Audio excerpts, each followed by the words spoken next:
Hello everybody. Today I'm going to talk about aggression in the cage, or crate if you want to call it that. This last 2 weeks I've seen 3 videos of where there people asking for help, showing a video, but the dog is only aggressive when it's in the cage. And another one from the trainer where he's showing how he's training a dog that's only aggressive in the cage. But before we start that, I'm going to run a little competition, and it's a half price personal consultation with me that you can transfer to anyone else. For the first person, don't put your wine down without having a sip. It's for the first person that can name this theme tune of one of the great shows that I've watched. So Laura, play the tune for them.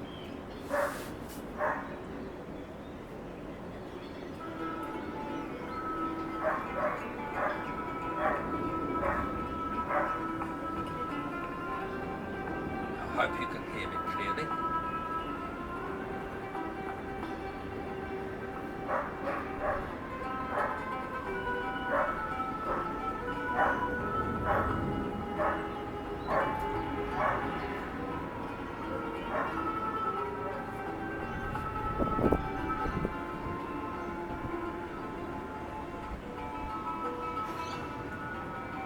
Now there'll be a few people saying, I remember that, what the hell was it?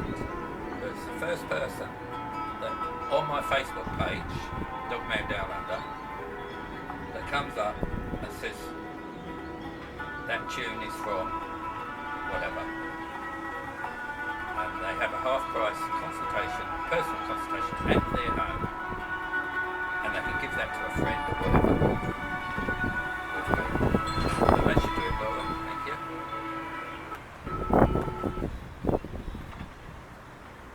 Now we'll talk about that aggression just when they're in the cage and they get really aggressive. But out of the cage, people are feeding their dog, no worries.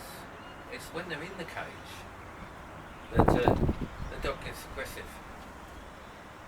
Now I can't cure anyone's aggressive dog from here, and I wouldn't even attempt to.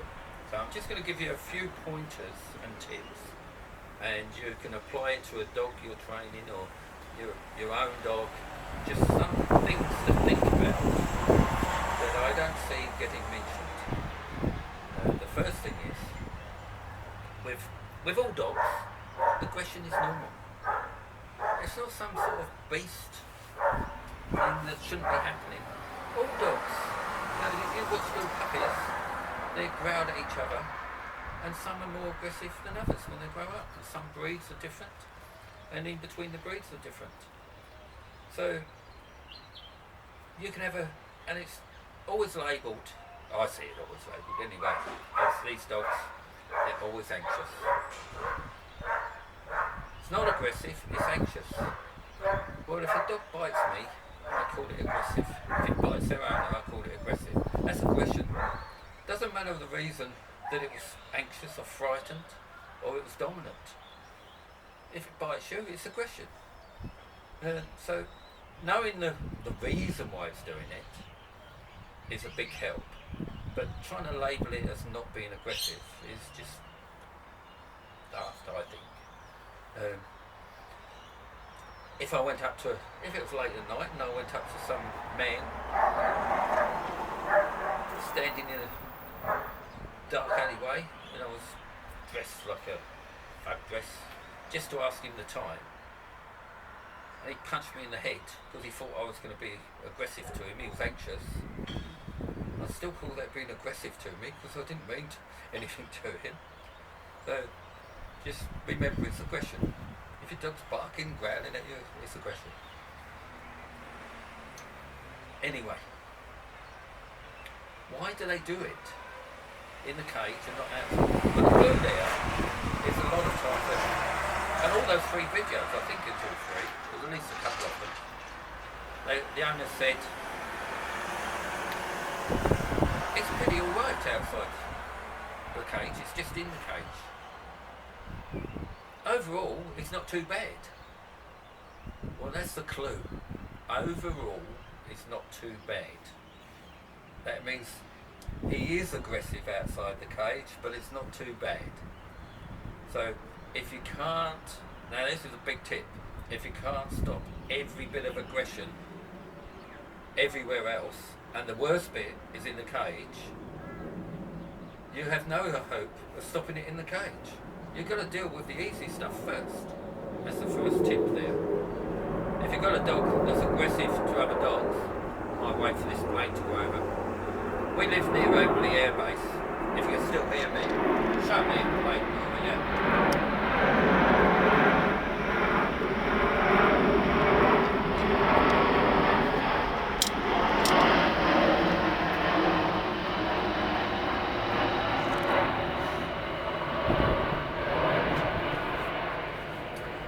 We live very near the largest air base in Australia, so we get a few low flying planes now and again.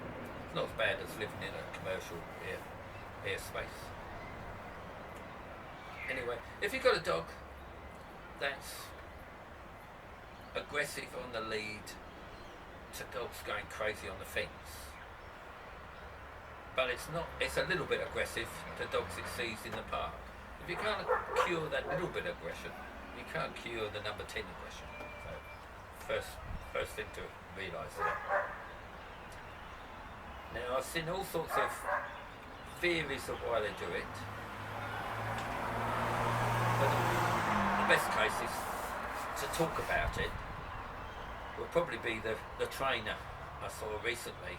He's got a video up showing the progress of him training a very aggressive dog in the cage at home with the owner, and then he takes it away to his training school. And people have commented saying it's empowered when it's in the cage, that's why he's doing it, because he's asking why would that dog be like that.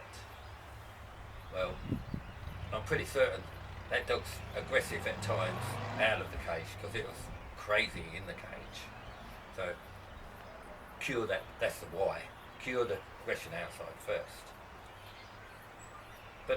And some people said it's because the dog feels empowered in the cage. And he's dismissed that. I just correct Ron, because he's growling at something or someone across the road. He's a very aggressive dog, and I'm in the process of getting that out of him. Enough.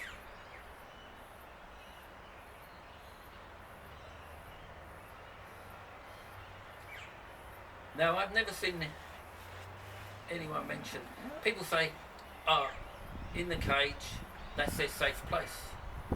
You've got to make them enjoy the cage. You know, feed them in the cage. Throw treats in the cage. Pat them in the cage. Well, with this one you can pat in the cage. I'll tell you what, but that's wrong. He takes this dog away and puts it in a bigger cage, a real big, fairly big one. It's empty. It's not like a kennel and run. It's an empty concrete floor cage, and then shows going in and picking up the lead, leading the dog out, and the dog growls and stuff like that, pulling it back in, and it's not so bad in that big cage. But he still hasn't got the reason why it's not so bad in that big cage. And the reason is, and this is the best tip I can give you, if you've got a dog like that, that's aggressive in one little spot, a cage is, there's two reasons, not one, is, first of all, if you're going to, like I was going to correct Ron here, and punish him for something, you cannot back a dog into a corner and punish them. They've got nowhere to go. They've got nowhere to flee to. Here he comes again.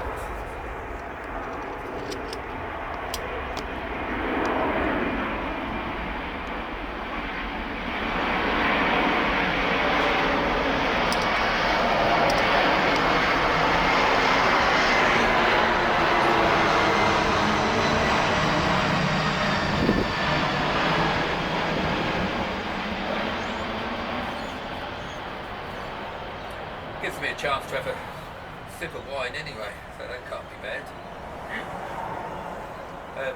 Yeah, anyone that watches me for long will know I punish dogs. You just saw me punish Tom for growling. That was a punishment. I stared at him. That's punishment. Pointed at him. That's punishment. And gave him a poke with my finger. But if you're really telling a dog off, one's really aggressive, you can't back them into a corner. Never do that. If they get to a corner, you've got to stand back. And you can still stand there, staring at them, but you can't go into them. So when you've got a dog in a cage, how can you go in there and tell them off for growling at your cage? You can't. They're backed into a corner. But why are they? And all these dogs I've seen, they're quite happy to go in the cage. Particularly the one the trainer's doing, it's shot in the cage. It wanted to be in the cage. So this make it feel like the cage is a safe place. Yeah, it feels like the cage is a safe place. And it's really aggressive in that safe place, what it feels.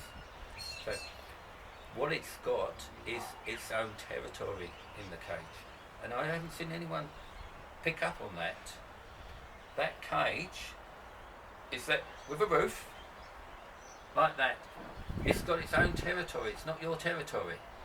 You never go in that cage and claim that territory. You never walk around in it. That is the big difference why they're more aggressive in a cage. If you take, that dog comes out, he's in your territory, or he might feel it's shared territory with you if he's really aggressive, but it's not exclusively his. Because you walk around, you move furniture, you do things in that, you give him food in that spot over there, you do things in it, and other people do things in it. It's shared space. And that's like a lot of dogs that are aggressive in their own garden. As soon as they get out of that, they're not aggressive. But this one, no one else shares that territory. It's his alone. So that trainer's taken that one, that dog, and put it in a bigger cage, which is strange to him. But that, it still became his territory. So he's still growling in it, but he's not so self-assured. But the big difference about the bigger cage, that handler walks into the cage. So it starts sharing the territory and taking over the territory. And the only one I've seen, the only trainer I've ever seen on video acknowledged that, and I don't know whether he didn't acknowledge it in speech, but he did it. He went to it was Cesar Milan, and he went to a shelter with an aggressive dog that wouldn't let people in. And he went in and he sat down on the floor with his back to the dog. So he started sharing that territory with the dog and made a different mindset in the dog. So this is also my territory. He started that process. So that looks good on video, that trainer. Suddenly he's taking the dog out on a lead. But that's because he's going into the territory. So that's something very, very important. If you've got a dog that's territorial in a cage, you cannot put it in a cage. You've got to do away with it. Doesn't matter how convenient it is for you, you've got to do away with that cage. Unless you can walk into it and sit down in it yourself. So that trainer with the big cage, he should have had an armchair in there. He should have had a table in there. He should have made it a room for real life training for that owner. Because it was also complaining about owners, they take the dogs home and then they don't do the work and don't do the things and they go back to normal. Well, that's bad training on his part, on training the owners, and his part on not making that cage a room. It should have reenacted the room, and he should have, well, I'll say he should have known. It's not his fault he doesn't know, because you can't know everything. I don't know anything. I look at other trainers and they think, oh yeah, that's right, do it. But I'm not seeing things about people recognising that. So this trainer in particular, he won't take my advice. He doesn't take advice off anyone. He thinks he's perfect. But and that's not all trainers. There's some really brilliant trainers that take advice off other trainers, including me. I take advice off other trainers. I'm not perfect. Laura's having a little giggle there. I don't know why. I'm just good. So, like, well, I acknowledge Cesar Milan, he did it, and he recognised and did the right thing with that dog. So, a very important point: throw that cage away. If you've got a dog that's aggressive in the cage, get him a bed as his safe place. You want a safe place? Get an armchair for him. We've got a nervous dog here. She's not aggressive. Nervous dogs are always the worst on aggression because I'll talk about that in a second. Carry on with that. Get him an armchair. Get him a bed, because then now and again you can go sit in that armchair. It's not his. It's yours. That you let him have exclusively for him and not the other dogs or whatever. Your bed. You can pick the bed up, move it to another part of the room. That's a big tip. If you've got a dog that's aggressive in the cage, that's his territory, give him a bed, but don't let him have that as territory. It's his bed, it's your bed that he can lay on. So every day, if it's bad, pick the bed up, go over and go and turf him off the bed. It's easier to turf a dog off an open bed because you've got somewhere to move away from, and move the bed and put it in another corner. Just let him know. It's my bed, you can lay on it though. Oh yeah, talking about the worst ones. The worst ones are the nervous ones, because they just react. You can get dogs like Jack Russells, cattle dogs, a lot of the bull breeds, mixes. Rottweilers, you can have them purebreds. They understand dominance. So when you become dominant with them, they get it. Some of the breeds don't, like pit bulls. They don't get it because they just been bred now to be raw, so dominant. But Rottweilers and the pit bull mixes, they're really dominant, but they get you when you're dominant to them. They get it and go, oh, okay. But nervous dogs, they get it, but they react. So they're always a bit more dangerous. So,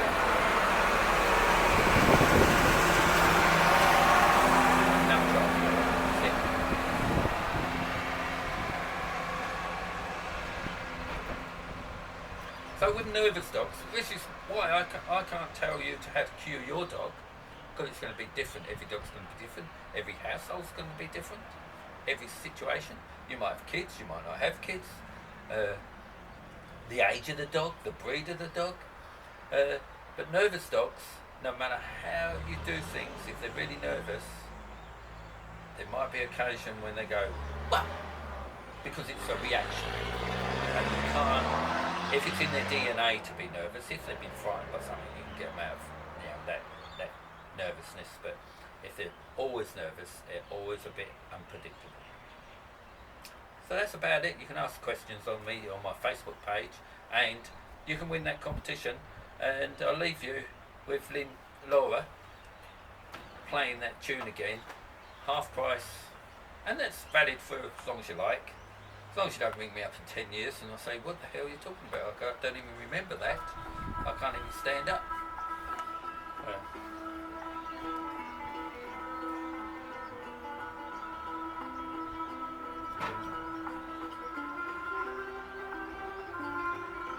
And if you live in England, we should be visiting there next year.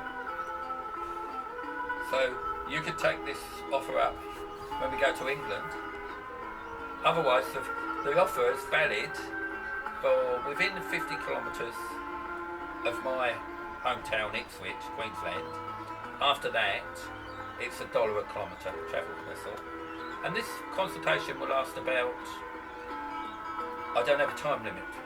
It can be, its average is 2 to 4 hours, but it can be there longer. And I'll teach you everything you need to know about your dog. Okay. See you next time.